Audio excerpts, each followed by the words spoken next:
Pero sa uli, Uy, kumain ka na ng matapos siya, kanin. pinalaya niya. Yung babae. Pinahuli na kami yan, ano? Sabi mo hindi niya kaya mawala yung babae. Ha? Paano siya ngayon? Akala mo ba mapapakamatay na siya?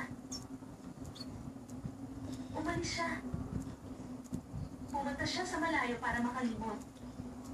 Pero nagkaroon ng malakas na bagyo habang naglalakbay siya.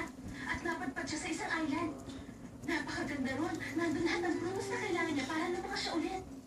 At bukod doon, may nakatago pa ng kayamanan sa island na yun.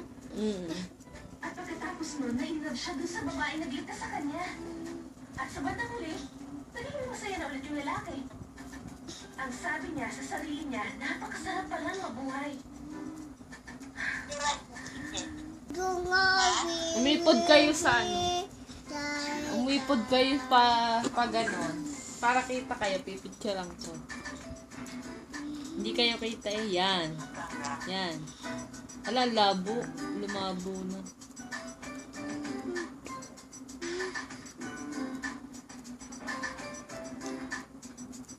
Ay, ako. Ay, ako. Tapas ako sa inyo.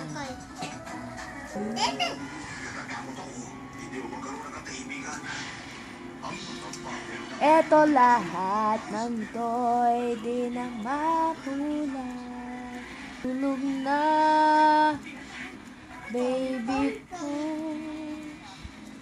Chloe Skyline.